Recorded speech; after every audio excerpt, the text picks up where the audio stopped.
The following program is sponsored by the Building Wisconsin Television Network.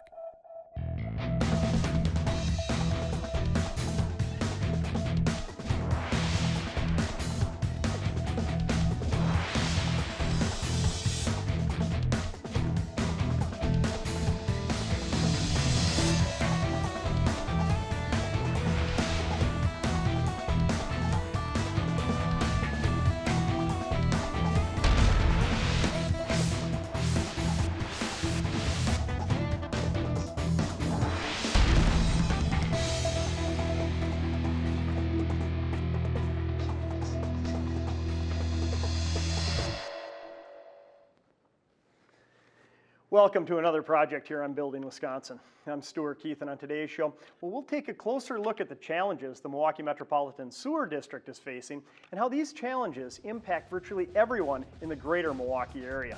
So let's get started with Bill Graffin from MMSD.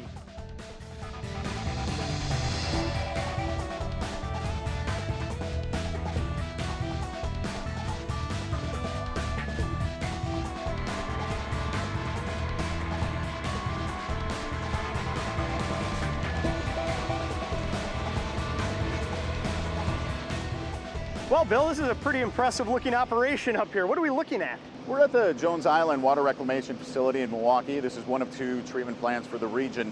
MMSD, we serve 28 communities, about 1.1 million people. Wow, 28 communities. So we're talking the greater Milwaukee area. Virtually any community around here is going to feed their sewage down to this plant eventually. Any water that you flush or pour down the drain will end up at one of these plants where we'll clean it and return it to Lake Michigan. Okay. Let's get right to it. I'm taking a shower, dirty water going down the drain. Say I live out in West Allis. Walk me through where that water travels. You, if you own a house, own a sewer pipe. You're part of the system. That pipe takes water from your shower, your sink, your toilet, out to the street where it connects to the city sewer system. All 28 communities we serve own and operate their own sewer systems. So that's 3,000 miles of sewer pipe that the communities own. Another 3,000 miles of laterals in this overall system. And then the community's pipes go to the MMSD system, the regional system. We own and operate about 300 miles of sewer pipe, which transport all the water to one of the two treatment plants for the region. That's a lot of miles of pipe in there. So when we talk about a problem with the MMSD or a problem dealing with all the sewage and wastewater, it's everybody's problem here. It's not just the city of Milwaukee. We really are all connected. And it's amazing how many people don't think about the fact that their home and their sewer pipe is part of the problem and also part of the solution. One of the problems that we have right now is how much water is leaking into sewer pipes. And we have spent about $4 billion over the last few decades improving the MMSD system, making it better and making it so that it can handle more water. The communities have spent millions of dollars improving their systems to make sure that water's not leaking into the sewer pipes. But very little work has been done to the laterals, those private sewer pipes that people own that go from their homes or businesses out to the street. So the infrastructure is in good shape from the municipality standpoint, but you're saying there's some failing going on, some cracking, or somehow water's getting in from the residential standpoint? You're as good as your weakest link. And currently, some of those laterals are a problem. There are some that are in very poor shape and are leaking like sieves. And what happens is when the ground saturates from rain or melting snow, water's like electricity. It's going to take the path of least resistance. If there's a crack in your sewer pipe, water, when it starts going down through the ground, it's going to find that crack and it's going to get into the sanitary sewer system. It's water that doesn't need to be there. We don't need to treat it. It's groundwater.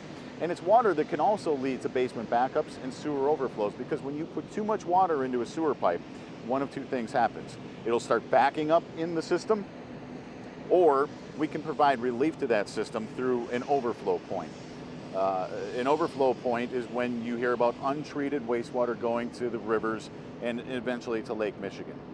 We have those occasionally because there's too much water in the sewer system itself, and if we don't have an overflow, that water is going to end up backing up into people's homes, which can still happen in some occasions, even when we're having an overflow. Sure, and nobody wants a backed up sewer in their basement, but getting back to the cracked laterals, I mean, a lateral is probably only about this big.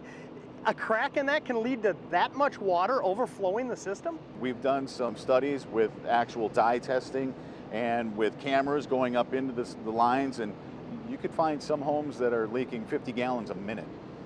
Wow, and sometimes more than that. You think of the multiplier effect on that. If you Absolutely. have 3 or 4 on a street that are leaking 50 gallons a minute, it doesn't take much to fill up that pipe. You know, and not to mention you have some people that have foundation drains connected to that same pipe. Foundation drains, which are the pipes underneath your house that keep your house from being damaged by water that accumulates under your house. Sure, we call that drain tile, and it's an integral aspect of virtually all construction, especially here in the greater Milwaukee area. But you're saying some of that's actually being tied into the municipal sewer? If you don't have a sump pump at your house, you most likely have a foundation drain that is draining to the lateral, that private pipe that you own. And that's adding a tremendous amount of excess water as well to the sanitary sewer system when it rains or the snow melts. And we have one other issue too, and that is people who have their sump pumps hooked up illegally. If you have a sump pump and you have it hooked up to the floor drain in your basement, that's the sanitary sewer. It's illegal. If you have the sump pump hooked up to a sink in your basement, that's illegal. That sump pump is supposed to come up out of your house and out onto your lawn so that water can drain into the ground naturally. Or sometimes they're connected to a storm sewer as well. Or if you don't have a sump crock at all, chances are you have drain tile and it's being tied in. Age of the home, can it happen in any age home? The foundation drains that are connected to the sanitary sewer system are typically in homes built before 1954. That's when the plumbing code changed and they started requiring sump pumps instead of connecting those foundation drains to the laterals. Okay, you said you've invested a considerable amount of money in helping rebuild the infrastructure. What about from a homeowner standpoint? Is there any financial assistance if somebody's watching today's show and says, boy, I think I have that, or I might be contributing to that problem, but it might be quite costly to repair? It is costly, and we recognize that. We recognize the economy is not great, that there are some homeowners that are not going to be able to afford these fixes and these solutions. So we've established a program where we're distributing money to the 28 communities we serve based on an equal basis, and it's up to the communities to decide what kind of problems they want to tackle. Do they want to fix leaky laterals? Do they want to go after foundation drains that are adding excess water to the sanitary sewer system when it rains? And also to decide how much of a cost share there is for the homeowner. That program currently we have at about $65 million over 10 years. So bottom line is there is funding there. Good idea for homeowners out there to contact their local municipality? It is up to the communities to decide where the work is going to take place. There's not enough money to do all the homes. This is going to take time. This is going to be a very long-term process, but it's one that needs to occur. Yeah, and the good news is for homeowners, there is a solution to both of these problems or both of these sources. And at the end of the day, if we get it solved, everybody in the greater Milwaukee area will benefit from it. We want to reduce basement backups. We want to reduce sewer overflows. We had a great year last year. We had one sewer overflow. We captured and treated 99.7% of all the water that got into our system. But that's not every year. We've gotten a lot better. We've gone from 50 to 60 overflows a year before the deep tunnel down to about 2.5 overflows per year. We've reduced the amount of water that we have to release to the waterways untreated significantly. And that's fantastic, but I guess it leads me to my next and final question of this segment. We hear at times about the big plume in Lake Michigan coming from this facility. Is there any truth in that? Well, let me show you something right here. We have 3 rivers. One of them starts all the way almost up in Fond du Lac, the Milwaukee River. The Menominee, the Milwaukee, combines with the Kinnickinnick River, and then they go through this channel, past the Home Bridge, and out to Lake Michigan by the lighthouse. And that is exactly where you see that plume shot.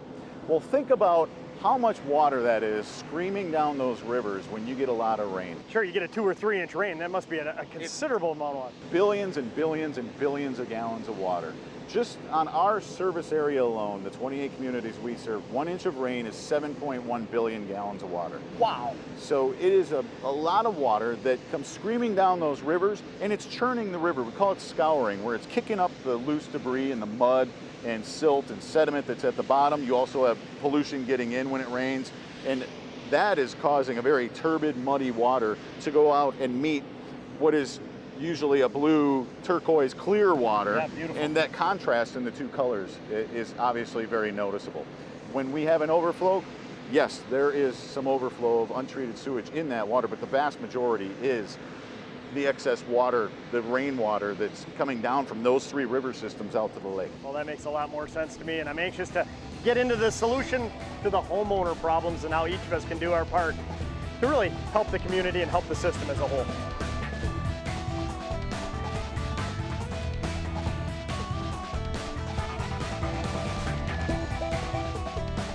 Part of our obligation as plumbers is to protect the resources that we're blessed to have. I mean, we're very close to Lake Michigan. That's a valuable resource. We're one of the locations in the world that has that tremendous resource. So we want to make sure when we use water from Lake Michigan to run our plumbing systems in our homes or our businesses, we also have to make sure that that water is returned to the lake. Inevitably, it gets treated and returned back to Lake Michigan, and that's very important that we make sure that that resource is renewable and reusable for a long time.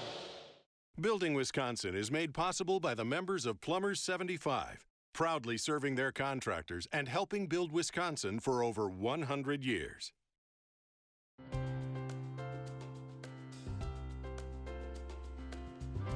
We all know the most basic form of life requires clean water to survive. On Earth, we need it to drink, cook, clean, and it touches just about every part of our quality of life. Here in Wisconsin, we appreciate the value of clean water even more as we live alongside the Great Lakes. Yet we often forget to think about how water gets to our homes, schools, and businesses, and then safely back to Mother Nature. Where does all the dirty water go? How is it fresh and clean every time we get a glass of water? Who makes this happen? The answer, plumbers. It's the plumbers who are trained, mentored on the job, and have progressed through a 5-year education program that takes them from apprenticeship to a master of their trade. It's plumbers who are committed to a career and have been trained to protect the health and safety of our water system and make sure you never have to think about where it comes from and where it's going. Yes, we're fortunate here in Wisconsin to have an abundant supply of clean, fresh water, but even more fortunate to have a highly trained and committed workforce to keep and deliver it that way. Plumbers 75, supporting the plumbing trade in southeast Wisconsin for over 100 years.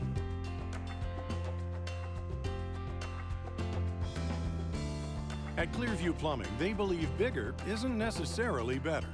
From new construction to remodeling, maintenance, or repair, Denis Nowak and his highly trained crew will get the job done right, on time and on budget.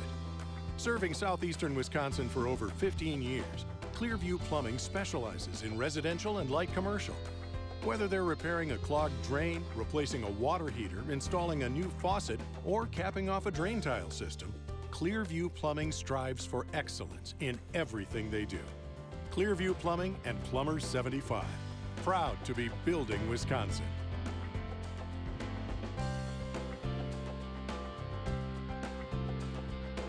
For more information on Building Wisconsin, follow us on Facebook and Twitter, and be sure to watch additional episodes on YouTube or at our website, buildingwiscontintv.com.